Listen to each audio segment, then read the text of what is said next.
ایک صاحب نے سوال بھیجا ہے کہ اگر نکاح سے پہلے لڑکا لڑکی ایک دوسرے کے ساتھ گھومتے پھرتے ہوں اور لو میرج کو صحیح مانتے ہوں، یہ جانتے ہوئے کہ اسلام اس کی اجازت نہیں دیتا ہے، تو کیا اس چیز کو صحیح ماننا کفر میں آتا ہے؟ دیکھیے، ایک بات میں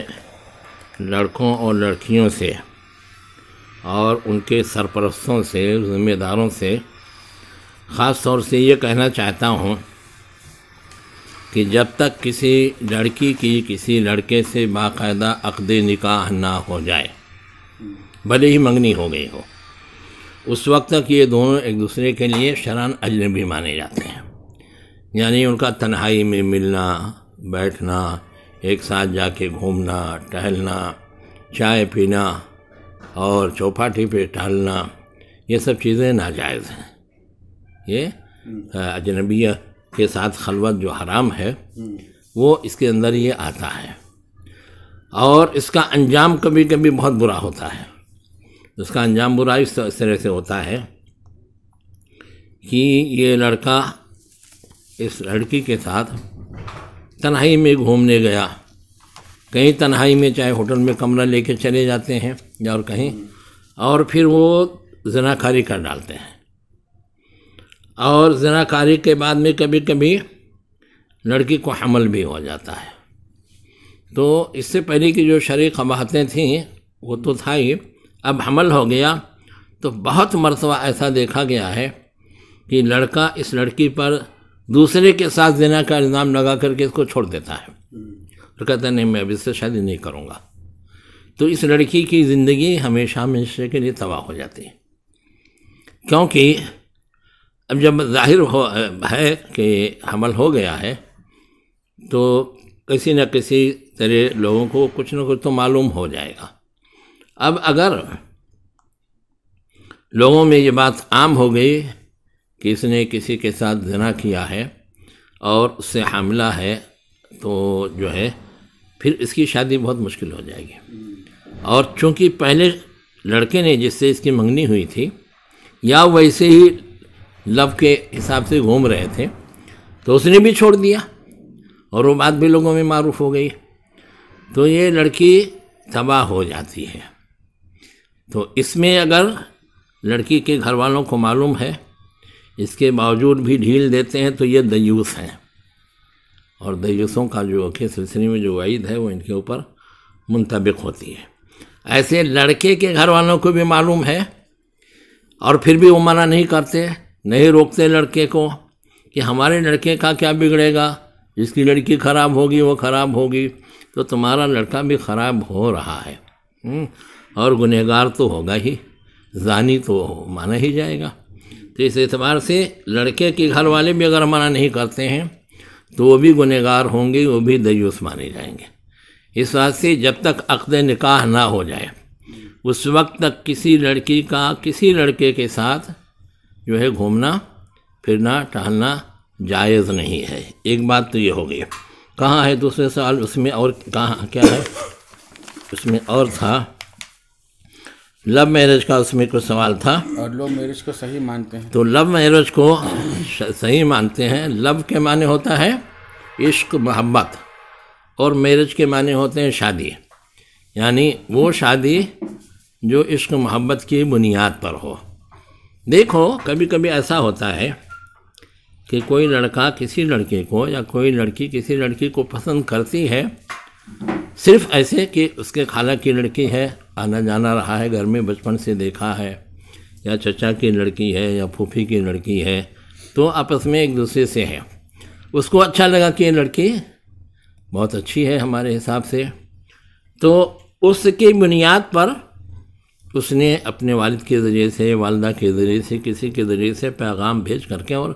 شادی کر لیا۔ یہ گناہ کی بات نہیں ہے، یہ گناہ کی بات نہیں ہے۔ آج کل جو لو میرج جس پر کافی بحث ہو رہی ہے،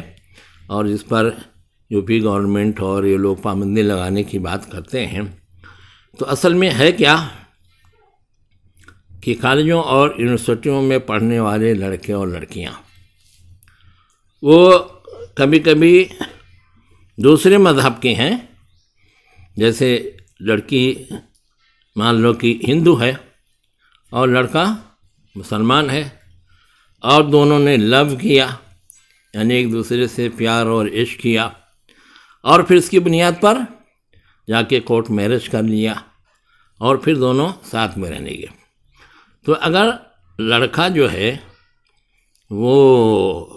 مسلمان ہے اور لڑکی ہندو ہے، تو معلوم ہے کہ کسی مسلمان لڑکے کا کسی ہندو لڑکی سے جب تک وہ اسلام قبول نہ کر لیں شادی کرنا جائز نہیں ہے۔ ابھی میں موبائل پر دیکھ رہا تھا، کوئی ادھر یو پی کا ہے، اس نے کسی لڑکی سے، ہندو لڑکے سے پیار کیا، اور جب جو ہے جو یوگی کا جو ہے یہ آیا قانون، تو وہاں سے بھاگ کر کے وہ دلی آیا، اور دلی ہائی کورٹ میں جا کر کے دونوں نے شادی کی۔ اس کے بعد میں جب میڈیا والے اس سے پوچھتے ہیں کہ بھئی تم دونوں نے شادی کر لی ہے تو اس لڑکی کو تو اسلام میں کنورٹ کرو گے، یعنی اس کو پہلے مسلمان بناؤ گے اس کے بعد میں ہوگا؟ تو کہا نہیں، کوئی مسئلہ نہیں ہے، وہ اپنے دین دھرم پر رہے گی، میں اپنے دین دھرم پر رہوں گا، اور ہم دونوں شادی کر کے رہیں گے۔ تو جو چیز شریعت میں کھلم کھلا حرام ہے، قرآن میں کہہ دیا ہے کہ وَلَا تُنكِحُوا الْمُشْرِكِينَ حَتَّى يُؤْمِنُوا وَلَا عَبْدٌ مُؤْمِنٌ خَيْرٌ مِّن مُشْرِكٍ، ایسے کہا وَلَا تُنكِحُوا الْمُشْرِكَاتِ وَلَا تُنكِحُوا الْمُشْرِكَاتِ حَتَّى يُؤْمِنَّ وَلَا أَمَةٌ مُؤْمِنَةٌ خَيْرٌ مِّن مُشْرِكَةٍ وَلَوْ أَعْجَبَتْكُمْ۔ تو قرآن نے صراحتاً کہہ دیا کہ مسلمان لڑکے کے لیے، مسلمان مرد کے لیے مشرکہ عورت حلال نہیں ہے، اور اس سے منع کیا، اور یہ کہہ دیا کہ ایک مسلمان لونڈی اسے مشرکہ عورت سے بہتر ہے۔ اب اگر وہ آیت کا انکار کر رہا ہے اور کہہ رہا ہوگا قرآن میں نہیں مانتا اور میں تو اسے شادی کروں گا، تو یہ شخص مرتد ہو جائے گا، یہ شخص مرتد ہو جائے گا، کیونکہ قرآن کی ایک آیت کا اس نے انکار کیا ہے۔ ایسے ہی اگر لڑکی مسلمان ہے اور لڑکا کافر ہے، کوئی بھی کافر ہو، چاہے یہودی ہو، چاہے عیسائی ہو، چاہے ہندو ہو، چاہے بدھ مت کا ہو، جین مت کا ہو، کسی مت کا بھی ہو، مسلمان نہیں ہے، تو کسی مسلمان لڑکی کے لیے کسی بھی غیر مسلم لڑکے سے شادی کرنا جائز نہیں ہے۔ تو قرآن نے اس کی صراحت کر دی ہے۔ اب اگر کوئی مسلمان لڑکی کسی کافر لڑکے سے شادی کرتی ہے اور کہتے کوئی بات نہیں ہے، اور وہ اپنے کفر پر باقی رہتا ہے، بلکہ کبھی کبھی یہ بھی کنورٹ ہو جاتی ہے، ادھر ہی ہو جاتی ہے، تو ایسے لوگ کافر ہو جاتے ہیں، ایسے لوگ مرتد ہو جاتے ہیں۔ اب یہ ہے کہ افسوس کی بات ہے کہ اس لو میرج میں آج کل مسلمانوں میں بھی کچھ اس قسم کی شادیاں ہو رہی ہیں، یعنی کالج میں ایک مسلمان لڑکا اور ایک مسلمان لڑکی پڑھتی ہے، دونوں اگل بغل میں بیٹھتے ہیں، ایک دوسرے کو دیکھتے ہیں، لینا دینا کچھ کتاب کاپی قلم اس کا ہوتا ہے، پھر وہ محبت ہو جاتی ہے، پھر وہ ماں باپ کو بتائے بغیر لڑکی بھاگ کے جاتی ہے اور کورٹ میرج کر لیتی ہے، کورٹ میں شادی کر لیتی ہے۔ تو کیا یہ نکاح صحیح ہے؟ اسلامی نقطہ نظر سے یہ نکاح صحیح نہیں ہے، کیونکہ لڑکی نے اپنی ولی کی اجازت نہیں لی ہے، اپنے باپ کی اجازت نہیں ہے، اور صاف صاف حدیث میں ہے لا نکاح الا بولی و شاہد عدل،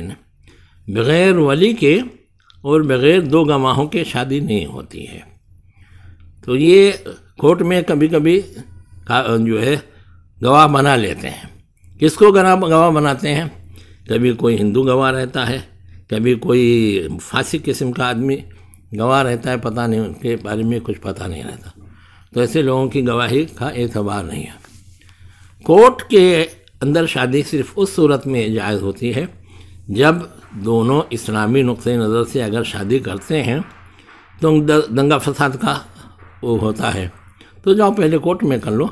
کوئی بات ہوگی تو صاحب یہ کورٹ میں ہم نے شادی کیا ہے، اور پھر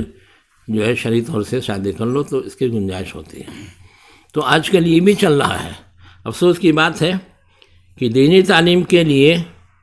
مسلمانوں کے پاس پیسے نہیں کہ اپنی بچیوں کو دینی تعلیم دلائیں، اور کالج اور اس میں پڑھانے کے لیے پیسے بھی ہیں، اور اسکوٹی لے دیتے ہیں، ان کے ساتھ گھومتی ہیں، اور اٹھ پٹاک لڑکوں سے عشق کر کے اور پھر جا کے کوٹ مہر کر لیتی ہیں اور ماں باپ اور پورے خاندان کے ناک کٹا دیتی ہیں۔ تو صحیح معنوں میں یہ بھی درست نہیں ہے، کیونکہ صاف حدیث ایم امرات نکاحت بغیر اذن ولیہا فنکاحها باطل فنکاحها باطل فنکاحها باطل۔ جس عورت نے بھی اپنی ولی کے اجازت کے بغیر نکاح کیا تو اس کا نکاح باطل ہے، اس کا نکاح باطل ہے، اس کا نکاح باطل ہے۔ تو لو میرج کی یہ سب شکلیں ہیں جو ناجائز ہیں، لیکن اگر کسی لڑکے کو دیکھا کسی نے یا لڑکی نے لڑکے کو دیکھا اور اس کو اوپر پسند آیا، اور پھر جیسے شادی ہوتی ہے کہ لڑکے والے کی طرف سے لڑکی کے ہاں پیغام جائے یا لڑکی والوں کی طرف سے لڑکے والے کے ہاں پیغام جائے، دونوں دیکھ بھال کر کے اور پھر راضی ہو جائیں اور پھر نکاح پڑھا دیں، تو خالی دیکھ کر کے یا دل میں اس کی محبت پیدا ہو جائے اور سر کرنے سے کوئی حرج کی بات نہیں ہے۔ لیکن جو بغیر ولی کے شادی کرنا، چاہے مسلمان لڑکے اور لڑکی ہی کا نکاح کیوں نہ ہو، جو ہے وہ درست نہیں ہے، اور ایسے نکاح عموماً ناکام ہوتے ہیں، اور لڑکی کو سوائے رسوائی اور ذلت کے کچھ بھی حاصل نہیں ہوتا، کیونکہ عشق ایک قسم کا جنون ہے، وہ اس کا ایک خمار ہوتا ہے جو دماغ پر چڑھا رہتا ہے۔ جیسے شادی ہو گئی اور دور سے دیکھ دیکھ کے جتنا خوبصورت لگ رہی تھی اور ناز و ادا جتنا پسند آ رہا تھا، جب ایک دم قریب ہو گئے اور ساتھ میں رہنے لگے تو اب وہ چیز نہیں ہے وہ، اور نتیجہ ہوتا ہے کہ کچھ دن میں جو ہے جھگڑے شروع ہو جاتے ہیں، اور پھر اختلافات اتنے بڑھتے ہیں کہ طلاق کی نوبت آ جاتی ہے۔ عموماً یہ انجام ہوا ہے،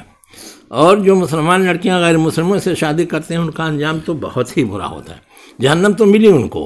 کیونکہ مرتد ہو گئی، اسلام کو چھوڑ کر کے گئیں، وہ تو جہنم میں گئیں۔ دنیا میں بھی عموماً آپ جانتے ہیں کہ ایک تحریک ہے ہمارے کچھ غیر مسلم بھائیوں کی طرف سے کہ مسلمان لڑکیوں کو خراب کیا جائے۔ ابھی کل پرسوں ہی واٹس پہ دیکھا تھا، ناگپور کا واقعہ ہے، کسی لڑکی کے ساتھ، مسلمان لڑکے کے ساتھ کوئی ہندو لڑکا جو ہے کچھ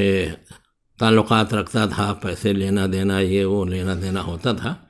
اس کو کچھ مسلمانوں نے پکڑا، تو بعد میں اس نے اقرار کیا کہ باقاعدہ RSS کی طرف سے ہم کو پیسے دیے جا رہے ہیں کہ مسلمان لڑکیوں کو پھنساؤ، ان کو شادی کا چکمہ دو، زناکاری بدکاری کر پاؤ تو کر لو، نہیں تو شادی کر لو، شادی کرنے کے بعد میں جب ایک دو بچے پیدا کر لو گے، خراب ہو جائیں گے تو چھوڑ دینا۔ اس درمیان میں بھی جو پیسے لگیں گے، جیسے کہیں گھومنے ٹہلانے کے لیے لے کے جانا ہے، کچھ کھلانا پلانا ہے، کچھ ہدیہ تحفہ دینا ہے، تو وہ پیسے بھی اس لڑکے کو تنظیم کی طرف سے ملتے ہیں، اور یہ سب چیزیں ہیں۔ تو بہرحال مسلمانوں کو بہت اس ملک میں احتیاط اور ہوشیاری کے ساتھ رہنا چاہیے، اور مسلمان لڑکوں اور لڑکیوں کو بھی یہ لو میرج کا، بلکہ لو جہاد کا جو چل رہا ہے، اصلاً وہ ہے دوسروں کی طرف سے، لیکن اس کو منسوب کرتے ہیں مسلمانوں کی طرف۔ مسلمانوں میں ان کے دین کے اعتبار سے اس طرح سے لو کی کوئی گنجائش نہیں ہے، اس کا ان کے ہاں تو، مسلمانوں کے ہاں تو نکاح کا ایک سسٹم ہے، اور کس سے شادی کر سکتے، کس سے نہیں شادی کر سکتے، غیر مسلموں میں سے کس سے کوئی لڑکا شادی کر سکتا ہے، کس سے نہیں کر سکتا، وہ سب ساری چیزیں ہیں۔ اس کے ہوتے ہوئے مسلمانوں کو بگڑنا نہیں چاہیے، مگر آج کل لادینیت آ گئی ہے، اور کالجوں اور یونیورسٹیوں میں جا کر کے بہت ساری لڑکیاں اور بہت سارے لڑکے جو ہے جوش جنوں میں اور جوش عشق میں بگڑ رہے ہیں۔ تو بہرحال مسلمانوں کو اپنے لڑکوں اور لڑکیوں پر توجہ دینے کی ضرورت ہے، دشمنوں کے ہتھے نہ چڑھ جائیں اور زندگی ان کی برباد نہ ہو جائے۔ اور دنیا کے ساتھ آخرت بھی نہ چلی جائے، اس پر توجہ دینی چاہیے۔ اللہ عالم۔